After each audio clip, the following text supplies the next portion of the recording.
Hello students, स्वागत है आप सभी का आपके अपने YouTube channel Saurabh Study Hub में। सो स्टूडेंट्स, इस वीडियो में मैं आपके लिए लेकर आया हूँ क्लास 10th का कंट्रोल एंड कोऑर्डिनेशन चैप्टर का नर्वस सिस्टम का टॉपिक, जिसमें हम लोग बात करेंगे इस चैप्टर का इस टॉपिक से रिलेटेड वैसा एमसीक्यू जो आपके बोर्ड एग्जाम्स में आया हुआ है, मतलब प्रीवियस ईयर क्वेश्चंस और उसका सॉल्यूशन के बारे में, जो कि आपके आने वाले एग्जाम्स में, आपके आने वाले बोर्ड एग्जाम्स में आपके लिए बहुत ज़्यादा हेल्पफुल हो सकते हैं, आपके लिए बहुत ज़्यादा नॉलेजेबल हो सकते हैं। तो बिना देर किए हुए चलिए शुरू करते हैं एक मज़ेदार सेशन को। अगर आपको ये वीडियो अच्छा लगे तो आप इसको लाइक शेयर ज़रूर करें, और अगर आप चैनल पर नए आए हैं तो सब्सक्राइब ज़रूर करें। आपके सब्सक्राइब करने से मुझे मोटिवेशन मिलता है एक नया और अच्छा वीडियो बनाने के लिए। तो चलिए शुरू करते हैं। तो ये रहा आपका पहला क्वेश्चन। इसमें पूछ रहा है what is the functional unit of nervous system, मतलब बोला तंत्र की कार्यात्मक इकाई क्या है। जैसा कि हम लोग जानते हैं, किसी भी चीज को काम करने के लिए उसका एक बेसिक यूनिट होता है। जैसे अगर हम लोग घर बना रहे हैं तो घर बनाने के लिए उसका बेसिक यूनिट है ईंट। कोई भी अगर मोटर, जैसे घर का मोटर पंप चालू करना, तो उसका बेसिक यूनिट है कि उसका लाइट रहना चाहिए, तभी वो चालू होगा। तो ऐसे ही हमारे नर्वस सिस्टम को काम करने के लिए भी कि उसका बेसिक इकाई होता है, मतलब जहाँ से वो स्टार्ट होता है। तो जहाँ से उसका काम स्टार्ट होता है, तो वो क्या चीज़ है। तो हमारे नर्वस सिस्टम का जो फंक्शनल यूनिट है उसको बोला जाता है न्यूरॉन। तो इसका करेक्ट आंसर हो जाएगा ऑप्शन नंबर बी। बात करें न्यूरॉन की, स्ट्रक्चर ऑफ न्यूरॉन, तो ये आप देख सकते हैं स्क्रीन पर। ये जो है ये न्यूरॉन का स्ट्रक्चर है। इसमें बोला गया जो structural and functional unit of nervous system is the neuron, मतलब जो नर्वस सिस्टम, जो तंत्रिका तंत्र है, उसका कार्यात्मक और संरचनात्मक इकाई, मतलब स्ट्रक्चरल एंड फंक्शनल यूनिट जो है वो न्यूरॉन होता है। न्यूरॉन का ये स्ट्रक्चर, ये एक पूछ जैसा होता है। आप देख सकते हैं कि ये जो ब्रांच जो निकला हुआ है, ये जो ब्रांच निकला हुआ है इसको डेंड्राइट्स बोलते हैं। और ये जो बीच में है जहाँ ये, इसको न्यूक्लियस बोलते हैं इसका, डेंड्राइट का। और ये इसके चारों तरफ जो है ये सेल बॉडी है, ये इसका न्यूरॉन का सेल बॉडी है।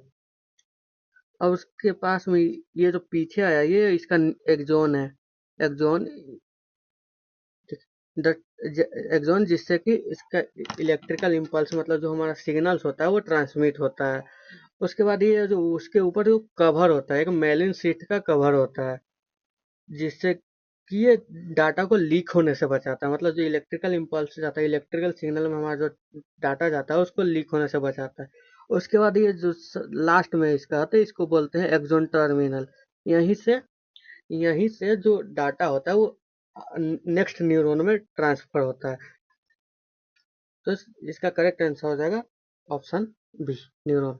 Now next question, the gap between the two neurons is called, मतलब पूछ रहा है कि न्यूरॉन जो एक चेन जैसा स्ट्रक्चर होता है, मतलब पहले एक न्यूरॉन, फिर उसके पीछे न्यूरॉन, फिर उसके पीछे न्यूरॉन, ऐसे बहुत सारे न्यूरॉन मिलके एक नर्वस सिस्टम का निर्माण करते हैं। तो उसी में पूछा है कि जो दो न्यूरॉन मिलते हैं उसके बीच का जो गैप होता है उसको क्या बोला जाता है। तो जब दो न्यूरॉन मिलते हैं तो उसके गैप को बोला जाता है सिनेप्स। सिनेप्स क्या होता है, जैसे कि देखिए, अब मान लीजिए कि ये एक न्यूरॉन है, मतलब, और ये एक न्यूरॉन है। इसके बीच का जो गैप है, जैसे यहाँ देखा है सिनेप्टिक क्लैप, इसके बीच का जो गैप है इसको सिनेप्टिक बोलते हैं।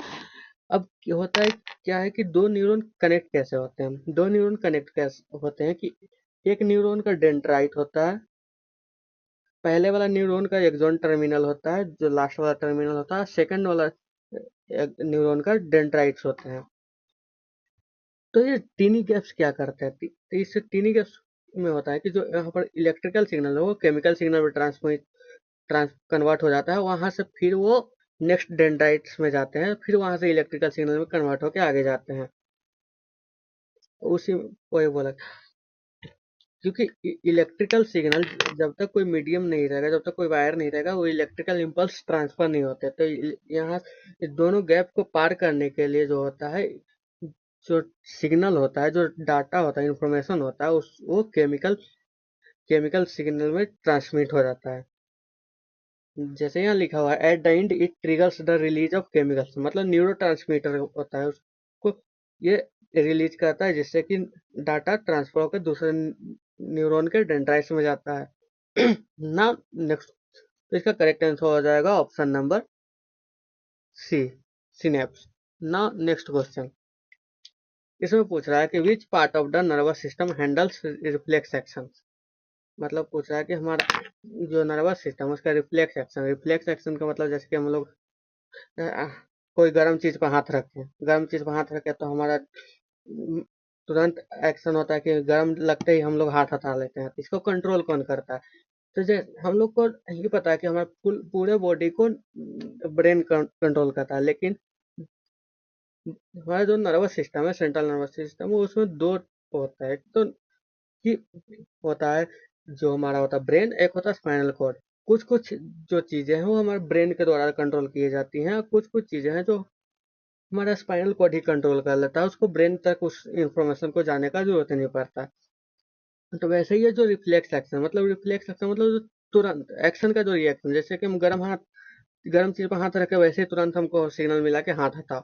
इसको कंट्रोल कौन करता है? तो इसको कंट्रोल करता है स्पाइनल कॉर्ड। जैसे ये यहाँ पर देख सकते हैं, इसमें लिखा है कि रिफ्लेक्स एक्शन क्या होता है। तो रिफ्लेक्स एक्शन जो होता है वो सडन मतलब अचानक से कोई ऑटोमेटिक रिस्पॉन्स होता है, जो कि हम किसी भी चीज, जैसे हमको दर्द हुआ या फिर हम किसी गर्म चीज पर हाथ रख दिए हैं, तो ये जो सडन रिस्पॉन्स होता है इसको हम लोग रिफ्लेक्स एक्शन बोलते हैं। और जो ये रिफ्लेक्स एक्शन जिस पाथ को फॉलो करके हम लोग को एक्शन का रिएक्शन मतलब इंफॉर्मेशन ऑर्डर देता है या ऑर्डर इंफॉर्मेशन ट्रांसमिट होता है, उसको बोला जाता है रिफ्लेक्स। जैसे कि देख, स्टिमुलस स्टिमुलस मतलब जैसे कोई गर्म चीज या दर्द, तो वो कहाँ जाएगा? वो पहले वहां अगर टच होगा तो वो हमारे रिसेप्टर में, जैसे कि रिसेप्टर मतलब जो हम हमारे बॉडी में 5 रिसेप्टर है। जैसे कि स्मेल को सूंघने के लिए हमारा ऑल्फैक्टरी रिसेप्टर मतलब नोज, स्वाद के लिए टेस्ट के लिए हमारा टंग, देखने के लिए हमारा आँख। तो अब वही कुछ गरम ये सब टच के लेके हमारा स्किन, तो वही तो वहां से स्टिमुलस हमारे रिसेप्टर में जाएगा, वहां से फिर हमारा सेंसरी न्यूरॉन। ऐसा तो नहीं कि यहाँ से डायरेक्ट स्पाइनल कॉर्ड तक चला जाएगा, नहीं, वहां से कुछ लेके जाना पड़ेगा, तो वो जो सेंसरी न्यूरॉन में जाता है। सेंसरी न्यूरॉन मतलब जो हमारा पहले जो एक्शन होता है, जहाँ से हमारा टच करते हैं तो वहां से जो जाता है उसको बोलते हैं सेंसरी न्यूरॉन के थ्रू हो जाता है। सेंसरी न्यूरॉन के थ्रू वो स्पाइनल कोड तक जाता है, स्पाइनल कोड वो प्रोसेस करता है, वो बोलता है कि तुरंत वहां से हाथ हटाओ। तो हमारा तुरंत हाथ हटाने के लिए तो वो जो स्पाइनल कोड से जो ऑर्डर लेके आता है उसको बोलते हैं motor neuron. Motor neuron order लेके आता है हमारे मसल्स को, बोलता है कि वहां से हाथ हटाओ, और जैसे और तुरंत हम लोग हाथ हटाते हैं। ये बहुत ही कम टाइम में ये एक्शन होता है।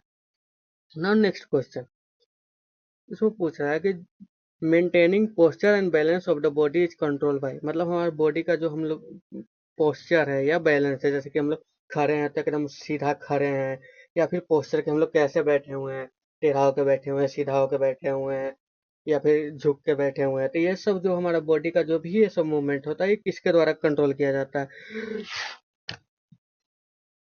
तो ये जो होता है ये कंट्रोल किया जाता है हमारे सेरेब्रम सेरेबेलम के द्वारा। सेरेबेलम जो होता है हमारा ब्रेन का पार्ट होता है। सेरेबेलम जो होता है हमारे हिंड ब्रेन का पार्ट होता है, मतलब हमारे पश्च मस्तिष्क मतलब जो हमारा पिछला मस्तिष्क होता है उसका पार्ट होता है। ये क्या कहता है? ये वॉलंटरी एक्शंस, मतलब वॉलंटरी एक्शन वैसा एक्शन जो हमारे कंट्रोल में है, जैसे कि बैठना हमारे कंट्रोल में है, उठना हमारे कंट्रोल में है, सोना हमारे कंट्रोल में है, ये उसको मेंटेन करता है और हमारे बॉडी के पोस्चर को मेंटेन करता है। जैसे कि एग्जांपल देख सकते हैं कि walking in a straight line, riding मतलब किसी सीधे लाइन में चलना, या फिर राइडिंग अ बाईसाइकिल मतलब कोई साइकिल चलाना, या कोई पेंसिल गिरा हुआ है उसको उठाना, तो ये सब आ जाता है वॉलेंट्री एक्शंस में। तो इन सब को कौन कंट्रोल करता है, कोऑर्डिनेट करता है? तो ये करता है हमारा सेरेबेलम, जो कि हमारा हिंड ब्रेन का पार्ट होता है। जैसे कि हिंड ब्रेन जो होता है, ये जो पीछे यहाँ जो दिखा रहा है ब्रेन स्टेम, यहीं पर है, तो हिंड ब्रेन होता है ना। नेक्स्ट क्वेश्चन, इसका करेक्ट आंसर हो जाएगा ऑप्शन नंबर बी, सेरेबेलम। ना नेक्स्ट क्वेश्चन, इसमें बोला कि the main thinking part of the human brain is, मतलब हमारा जो मानव मस्तिष्क है उसका मेन थिंकिंग पार्ट मतलब मुख्य सोचने वाला भाग कौन सा है, जहाँ पर हमारा बॉडी माइंड सोचता है, उस भाग को क्या कहता है? तो वो होता है हमारा हमारे ब्रेन में 3 पार्ट होता है, fore brain, mid brain, hind brain. तो जो हमारा मेन थिंकिंग पार्ट होता है वो होता है हमारा फोर ब्रेन। फोर ब्रेन में आता है सेरेब्रम। तो हमारा जो मेन थिंकिंग पार्ट होता है वो होता है सेरेब्रम, फोर ब्रेन, जिसमें आता है सेरेब्रम। तो सेरेब्रम क्या करता है कि जो कॉम्प्लेक्स स्पेशलाइज्ड पार्ट होता है उसको ये कंट्रोल, मतलब ये ऐसा एक्शन कंट्रोल करता है जो हमारे कंट्रोल में हो भी या नहीं भी हो। जैसे कि ये हमारा हियरिंग को कंट्रोल करता है, हियरिंग या स्मेल को, या हमारा जो साइट है देखना या बोलना को, या फिर हमारे जो मेमोरी को, या हमारे जो आईक्यू है उसको ये कंट्रोल करता है। जैसे लिखा control all voluntary actions of the body. तो जैसे देख सकते हैं ये हमारा जो फोर ब्रेन का पार्ट होता है, जिसमें हमारा सेरेब्रम आता है, उसके बाद आता है मिड ब्रेन। अब मिड ब्रेन के बाद में यहाँ से हिंड ब्रेन, जो कि यहाँ पर देख सकते हैं ये सेरेबेलम है, यहाँ पर ये सेरेब्रम है, यहाँ पर मिड ब्रेन का जो पार्ट होता है। तो इसका करेक्ट आंसर हो जाएगा option number A, fore brain. तो हमारा मेन थिंकिंग पार्ट जो हमारा ह्यूमन ब्रेन का होता है वो होता है फोर ब्रेन। ना नेक्स्ट क्वेश्चन। तो the brain is protected by a bony box called, मतलब बोल रहा है कि जो हमारा ब्रेन है, हम लोग जानते हैं कि जो ब्रेन है वो मस्कुलर है, मतलब मांसपेशी से बना है। अब ऐसा तो नहीं कि हमारा अगर हम सर पर टच करते हैं तो हमको सॉफ्ट सॉफ्ट को डायरेक्ट ब्रेन टच होता है, नहीं, उसके ऊपर जो हार्ड स्कल जो होता है, जो बोनी स्ट्रक्चर होता है, उसको क्या बोला जाता है। तो जो हमारे सर ब्रेन के ऊपर जो कवर होता है जिससे ये प्रोटेक्टेड रहता है, इसको बोला जाता है क्रेनियम, क्रेमियम, क्रेनियम बोला जाता है इसको। जैसे तो आपको दिखाते हैं क्रेनियम का स्ट्रक्चर। जैसे ये हमारा ब्रेन है, तो इसका अगर हम जूम करके देखें तो इस देखिए ये हमारा ब्रेन है, ये जो पार्ट है, ये ब्राउन वाला पार्ट, ये हमारा ब्रेन है। उसके ऊपर देख सकते हैं, उसके ऊपर एक लेयर है, उसके ऊपर भी लेयर है। यही जो लेयर है, ये 3 लेयर है।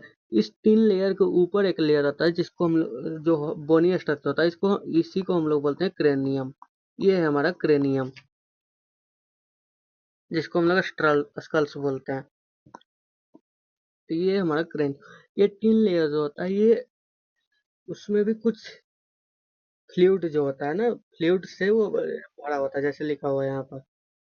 It is surrounded by a fluid filled sacs meninges which act as a shock observer. मतलब जैसे कि हम लोग कोई डेलिकेट चीज हम लोग कुछ पैक करके ले जाते हैं, तो पहले उसको रखते हैं, उसके ऊपर सॉफ्ट सॉफ्ट चीज मतलब साइड साइड से लगाते हैं कि अगर वो गिरे तो उसमें, मतलब उस टूटे नहीं, उसमें शॉक ऑब्जर्व हो जाए, मतलब वो जो सॉफ्ट चीज है उसमें शॉक ऑब्जर्व हो जाए। तो वैसे ही हमारा ब्रेन होता है।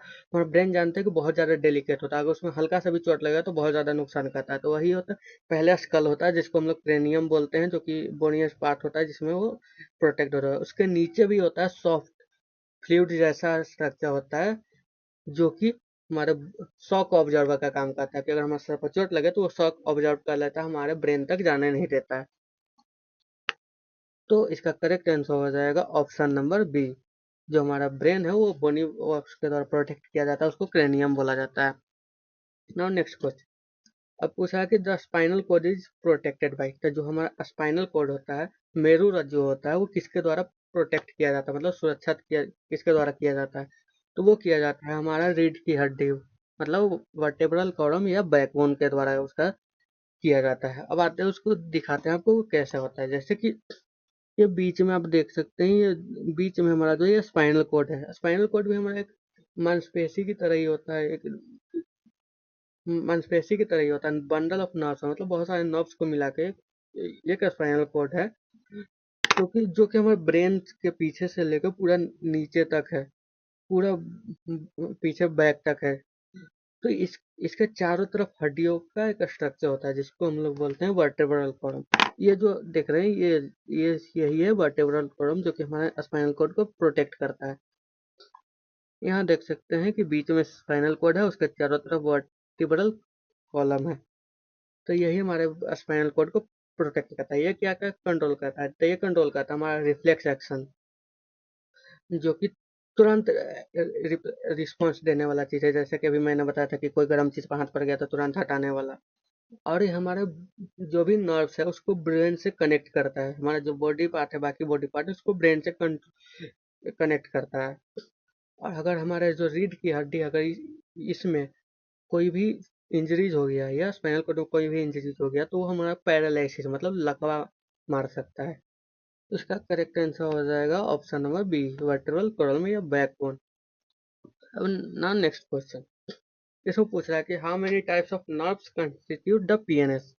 पीएनएस का मतलब पेरिफेरल नर्वस सिस्टम। जैसे कि हम लोग जानते हैं हमारा नर्वस सिस्टम दो टाइप्स का होता है, एक होता है सेंट्रल नर्वस सिस्टम, एक होता है पेरिफेरल नर्वस सिस्टम। तो बोला है पेरिफेरल नर्वस सिस्टम में किस किस टाइप के नर्व्स होते हैं। तो हमारे पेरिफेरल नर्वस सिस्टम में दो टाइप के नर्व्स होते हैं, मतलब नसें होती हैं, जिसको बोला जाता है cranial nerves and spinal nerves. जो क्रेनियल नर्व्स और स्पाइनल नर्व्स होता है यही हमारा पेरिफेरल नर्वस सिस्टम में होता है। इसका करेक्ट आंसर हो जाएगा ऑप्शन नंबर ए। तो बात करते हैं पेरिफेरल नर्वस सिस्टम होता क्या है। तो पेरिफेरल नर्वस सिस्टम जो होता है वो वैसा नर्व्स को कंट्रोल मतलब कंसिस्ट करता है। उसमें वैसा नर्व्स होता है जो कि हमारा सेंट्रल नर्वस सिस्टम, मतलब सेंट्रल नर्वस सिस्टम में हमारा आता है ब्रेन, स्पाइनल को। हमारा ब्रेन स्पाइनल को जो कि मेन कंट्रोलर होता है वो हमारा सेंट्रल नर्वस सिस्टम में आता है। तो इससे जो नसें निकली हुई हैं, निकली हुई होती है उसको बोलते हैं क्रेनियल नर्व्स। और जो हमारा स्पाइनल कोड से जो नसें निकली हुई होती है उसको बोलते हैं स्पाइनल नर्व। तो यही क्रेनियल नर्व और स्पाइनल नर्व जो मिलकर होता है वो हमारा पेरिफेरल नर्वस सिस्टम का निर्माण करता है। तो जैसे क्रेनियल नर्व्स जो होता है जो हमारे वैसा नर्व्स जो हमारे ब्रेन से डायरेक्टली निकलता है, जो कि जिसका जो 12 पेयर्स होता है, मतलब इसका 12 पेयर्स होता है। अगर आप लोग यहाँ पर इस ये आपको पिक्चर दिखाते हैं। आप यहाँ देख सकते हैं कि ये जो हमारा ब्रेन से निकला हुआ है यहाँ पर अगर आप गिनेंगे तो टोटल 12 नर्व्स होता है। C1, C2, C3, C4, C5, C6, C7। आपको दिख नहीं रहा होगा, ये C1, C2 ये है यहाँ तक। आप देख सकते हैं पूरा टोटल 12 नर्व्स है। ठीक, हमारा जो ब्रेन से निकलता है क्रेनियल नर्व से कितने पेयर्स होते हैं, 12 पेयर्स होते हैं। 12 नहीं, नर्व नहीं, 12 पेयर्स होते हैं, मतलब 12 एक साइड होता है तो 12 दूसरे साइड, मतलब टोटल 24 नर्व्स होते हैं। और जो हमारा स्पाइनल नर्व्स है जैसे कि आप लोग देख सकते हैं इस फिगर में, ये जो हमारा स्पाइनल नर्व्स है ये सब ये हमारा है टोटल 31 पेयर में होता है, मतलब 31 पेयर होता है। मतलब टोटल अगर देखें तो ये 62 में हो, 62 नर्व्स हो जाएगा। तो हमारा पीएनएस क्या करता है, तो वो सीएनएस और जो बॉडी का ऑर्गन है इसके बीच में कम्युनिकेशन का काम करता है। तो इसका करेक्ट आंसर हो जाएगा option number A. Now next question, olfactory receptor मतलब रिसेप्टर्स क्या होता है। रिसेप्टर्स वैसे वैसे पार्ट्स होते हैं, वैसे क्या बोला जाए कि रिसेप्टर्स होते हैं मतलब सेंस करने वाले हमारा सेंसरी ऑर्गन जिसको हम रिसेप्टर हो गया, मतलब हमारा सेंसरी ऑर्गन। जैसे हमारा स्किन है कि कोई हीट या सबको टच सेंस करता है। हमारा जो नाक है वो हमारे स्मेल्स को सेंस करता है। जो हमारा टंग है वो हमारे टेस्ट को क्या बोलते हैं सेंस करता है। तो ये बोला ऑल फैक्ट्री रिसेप्टर, मतलब ऑल फैक्ट्री रिसेप्टर मतलब घ्राण, मतलब सूंघने वाला। जो हमारा सूंघने वाला रिसेप्टर है वो किस चीज के लिए रिस्पॉन्सिबल है, मतलब वो क्या काम करता है। तो जैसे कि हम लोग जानते सूंघने वाला है तो वो क्या करेगा, स्मेल को ही सूंघेगा। तो इसका करेक्ट आंसर हो जाएगा बी, स्मेल। बात करते हैं सेंसरी रिसेप्टर्स होता है क्या है। तो रिसेप्टर्स वैसे नर्व्स का सेल्स होते हैं, मतलब टिप होता है, नर्व सेल का लास्ट एकदम टिप होता है, वैसा स्पेशलाइज होता है। मतलब वो सिर्फ स्पेशलाइज होता है कि अगर वहां पर जो टच होगा तो वो उसी चीज के बारे में बताएगा ही। तो वैसा होता है जो कि अगर हमारा एनवायरनमेंट में अगर हम चाहे स्मेल करना हो या हीट सेंस करना हो तो वो सब जो है उस सब के बारे में वो पता करता है, सेंस करता है। तो जैसे कि हमारा यहाँ पर 4 तरह के रिसेप्टर दिया गया है। ऑल्फैक्टरी रिसेप्टर मतलब जो कि हमारे सूंघने का काम करता है, जो कि हमारे नोज में पाया जाता है, जिससे कि हम लोग किसी चीज को सूंघ सकते हैं। दूसरा होता है गस्टेटरी रिसेप्टर जो कि हमारे टंग में होता है, जिससे कि हम लोग स्वाद किसी चीज का टेस्ट पता करते हैं। उसके बाद होता है फोटो रिसेप्टर जो कि हमारे आंखों में होता है, जिससे कि हम लोग लाइट डिटेक्ट करते हैं। लाइट डिटेक्ट करते हैं तभी हम लोग देख पाते हैं। जैसे कि हम लोग जानते हैं कि हमारा जो आंख है वो रिफ्रैक्शन पर काम करता है। रिफ्लेक्शन पर काम करता है। जैसे लाइट हमारे अंदर जाता है, वहाँ लेंस होता है, वो लेंस से अंदर जाकर वो पीछे साइड में एक इमेज बनाता है, तभी हम लोग देख सकते हैं। और ये कैसे होता है कि किसी ऑब्जेक्ट पर लाइट पड़ता है, वो वहाँ से बाउंस बैक होकर हमारे आंखों में आता है, तभी हम लोग उस चीज़ को देख सकते हैं। और एक होता है हमारा ईयर। ईयर भी एक तरह से सेंस करता है। तो क्या सेंस करता है? अगर कोई बोलेगा तो सुनेंगे, तो सुन क्या रहा है, तो सेंस ही कर रहा है। फोनो रिसेप्टर जो कि हमारे साउंड को सेंस करता है। नाउ नेक्स्ट क्वेश्चन, इसमें पूछ रहा है कि इन अ न्यूरॉन, मतलब जो कि न्यूरॉन होता है, जो कि basic functional and structural unit होता है, उसमें बोला कि information travels as a electrical pulse, मतलब इंफॉर्मेशन जो होता है वो विद्युत आवेग में, मतलब एक जगह से दूसरा जगह जाता है। तो वो किस कैसे कैसे जाता है, मतलब किस जगह से वो स्टार्ट होता है, कहाँ जाता है। तो जैसा कि हम लोग जानते हैं, यहाँ पर आप लोग देख सकते हैं, ये हमारा न्यूरॉन्स है। ये हमारा न्यूरॉन्स है। तो यहाँ पर आप लोग देख सकते हैं कि ये जो ब्रांच निकला हुआ है, इसको डेंड्राइट्स बोलते हैं। तो पहले जो इन्फॉर्मेशन आता है, हमारे डेंड्राइट्स उसको से कैप्चर करता है, मतलब रिसीव करता है, कैप्चर करता है। उसके बाद यहाँ पर केमिकल रिएक्शन स्टार्ट करता है, और केमिकल रिएक्शन जो कि होता है उसको इलेक्ट्रिकल इम्पल्स में कन्वर्ट कर देता है। उसके बाद वो जाता है हमारा सेल बॉडी में। और सेल बॉडी से क्या होता है, सेल बॉडी से होते हुए हमारा एक्सोन। एक्सोन क्या होता है? एक्सोन एक रास्ता होता है, समझो तो एक पतला जैसा रास्ता होता है। यहाँ से इलेक्ट्रिकल इम्पल्स होके हमारे एकदम लास्ट एक्सोन टर्मिनल तक जाते हैं। ये जो नर्व एंडिंग है, तो मतलब जो लास्ट, इसको एक्सोन टर्मिनल बोलते हैं। तो हमारा इलेक्ट्रिकल इम्पल्स जो इन्फॉर्मेशन होता है, पहले यहाँ से केमिकल के फॉर्म में रिसीव होता है, फिर यहाँ से इलेक्ट्रिकल इम्पल्स में कन्वर्ट होता है। उसके बाद इस रास्ते से एक्सोन से होते हुए ये नर्व एंडिंग तक आते हैं। यहाँ पर एक स्ट्रक्चर में नहीं दिया गया, यहाँ पर एक बॉक्स जैसा होता है, मेलन शीट। ये प्रोटेक्ट करता है। क्या प्रोटेक्ट करता है? कि हमारा जो भी इलेक्ट्रिकल इम्पल्स के फॉर्म में इंफॉर्मेशन जा रहा है, तो वो लीक ना हो जाए, मतलब वो यहाँ से लीक ना हो जाए, उसमें से कुछ इन्फॉर्मेशन गड़बड़ ना हो जाए। तो वो और इलेक्ट्रिकल इम्पल्स एकदम जैसा हमारा ये रिसीव हुआ है, वैसा ही यहाँ पर वो हमारे नर्व एंडिंग तक जाए। तो उसके लिए कवर होता है, जिसको मेलिन शीट बोला जाता है। तो इसका करेक्ट आंसर हो जाएगा डेंड्राइट्स। पहले हमारा इन्फॉर्मेशन डेंड्राइट्स में जाता है, उसके बाद ऑर्डर डिस्टर्बेंस हो, थोड़ा ऐप में थोड़ा प्रॉब्लम आ गया था, उसकी वजह से वो बैक हो गया था। हम लोग कहाँ थे कि हमारा जो न्यूरॉन्स से जो इन्फॉर्मेशन ट्रेवल होता है, वो इलेक्ट्रिकल इम्पल्स के फॉर्म में होता है। तो कैसे होता है? तो होता है पहले हमारा जो डेंड्राइट उसको रिसीव करता है, फिर वो साइटन, मतलब सेल बॉडी से होते हुए हमारे एक्सोन से होते हुए वो ट्रेवल करता है। इसका करेक्ट आंसर हो जाएगा ऑप्शन नंबर बी।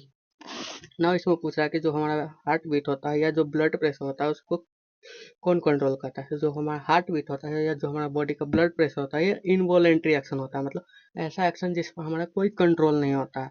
इसको जो कंट्रोल करता है वो हमारा ब्रेन का एक पार्ट होता है, हिंड ब्रेन। उसमें एक पार्ट होता है जिसको बोलता है मेडुल्ला ऑब्लोंगाटा। तो ये हमारे हार्ट बीट या ब्लड प्रेशर, मतलब हमारा जो बॉडी का जो इनवॉलेंट्री एक्शन है, जो हम कंट्रोल में नहीं रहता है, हमारे कंट्रोल में नहीं होता, उसको कंट्रोल करता है। इसका करेक्ट आंसर हो जाएगा ऑप्शन नंबर बी।